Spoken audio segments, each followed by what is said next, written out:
I hate it when people lie to me.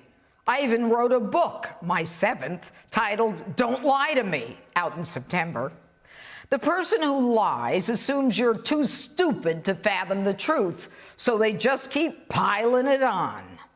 In their nomination of Bunker Joe Biden, the DNC described an America that was dark, dreary, and depressing. Everything wrong in America is President Trump's fault. But for Donald Trump, we'd all be happy, prosperous, frolicking along the hillside, picking daisies.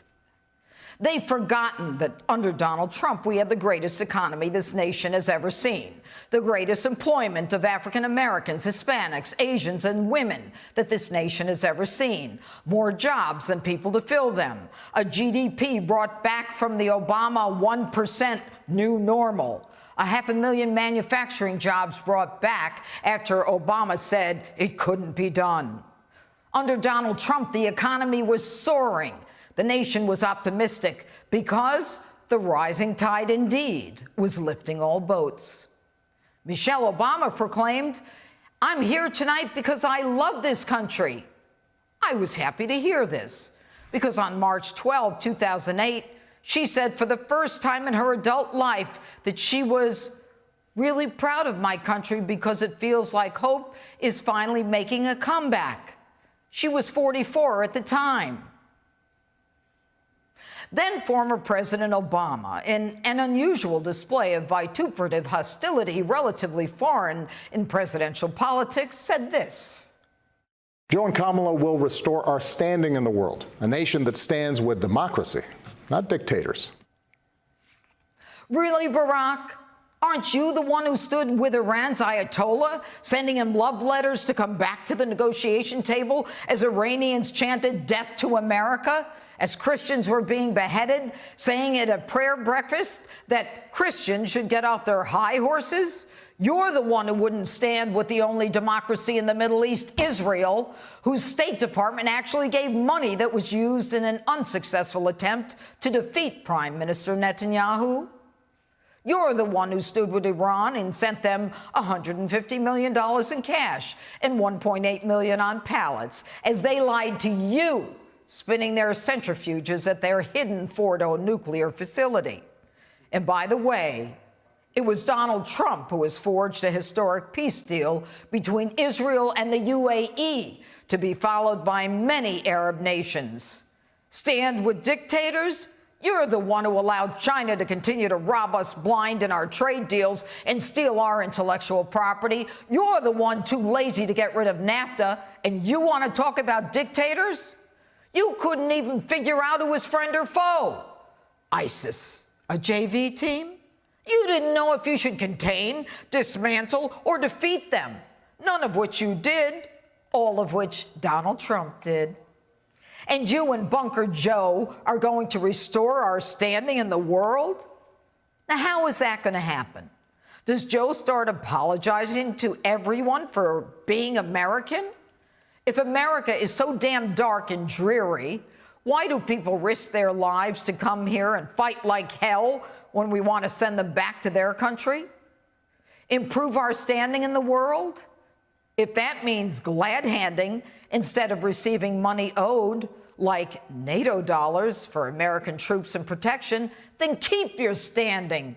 We'll stick with Donald Trump and get the money that's owed to us.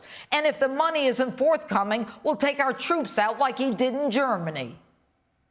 Now, Joe Biden says our president refuses to lead and blames others. Now, that's rich. I can't remember a time when Biden and Barack didn't blame all of America's economic woes on George Bush.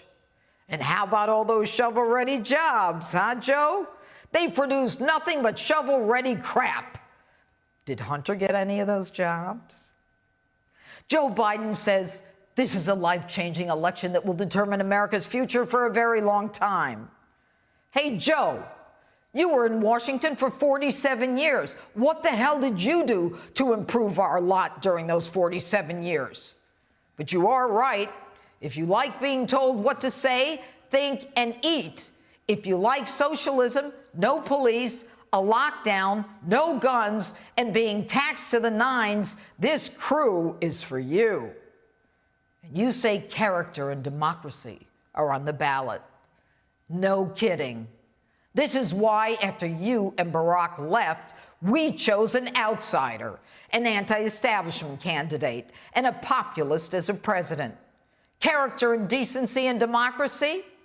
You're the ones who broke the law. You're the ones who, from the highest echelons of government, lied over and over in sworn affidavits, and then lied over and over to a FISA court to get warrants repeatedly to spy on Carter Page so you could spy on a presidential candidate and then a president-elect.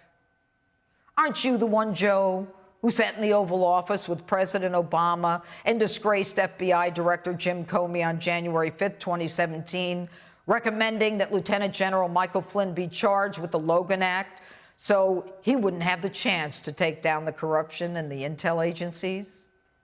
You and your corrupt administration, with nothing for evidence, pull the wool over a judge's eyes. Or maybe forum shop to find a judge to bring down a president. You, Mr. Biden, and your ilk dragged this country through 2 years of hell in this Russia collusion delusion, a division where you sowed the seed of hate that you now claim to reject. And you and top of the Obama administration officials played musical chairs with prosecutors and judges and FBI agents, moving out Jeff Sessions, moving in Rod Rosenstein, moving Bob Mueller to special counsel when President Trump refused to appoint him as FBI director. Oh yeah, Mr. Biden, you and your ilk have created the very division that you protest and condemn. And pray tell, Mr. Biden, no mention of China in your little speech. A little too close to Hunter? A little too close to that $1.5 billion deal from the Chinese? Did you threaten anyone over there like you did in the Ukraine? No mention of the chaos and the anarchy that's going on in Democrat-run cities in the United States. No mention or support for the blue line of law enforcement that separates a civil from a barbaric society. You speak of racial injustice, but you say nothing about rioting and looting and burning and shooting going on America's streets. You and your ilk want to confiscate guns. Don't lie about it. And when people use those guns to defend themselves, your ilk arrests them. And Kamala doesn't even think the Constitution prevents her from confiscating those guns. One day you say you're absolutely in favor of defunding police, and then your campaign says you're not. Which lie is it? Both Joe and Kamala are against fracking, but like defunding police, that answer changes. Now there's talk of grandfathering fracking as long as it's not dangerous. Which is it? Pennsylvania, Ohio, and West Virginia are on the line, so why not say you'll grandfather things in? And it's so rich. While millions right now in California are sitting in the dark, these know-it-alls keep talking about the Green New Deal. And Joe, you forgot to mention at the convention that a huge percentage of Americans are going to see their taxes go up significantly. We can thank AOC and the Green New Deal for that one. Look, Joe, you know America changed after China unleashed the coronavirus. Wasn't it you and pals Nancy Pelosi and Bill de Blasio who said, let's go to Chinatown after President Trump blocked flights from China? And you called him a racist and a xenophobe? And now you say you'd shut down the country? So you agree the president was right when he did so. So do you now admit that you were wrong when you said this? We have right now a crisis with the coronavirus emanating from China. This is no time for Donald Trump's record of hysterical xenophobia. And if you're so experienced about Ebola, Mr. Biden, and pandemics, why didn't you and Barack leave any PPE, masks, and gloves in the event another pandemic were to hit? You're right, Joe. There's too much anger and too much fear. You and your ilk have created it. You have seeded it, cultivated it, and now you're using it as a sword. The American people see through it. Stop trying to ride both sides of every issue, and stop trying to scare people as if you were the only good and decent person in the race.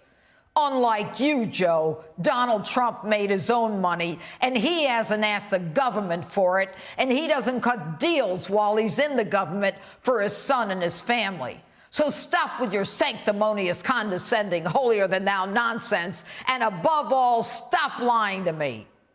And get out of the bunker.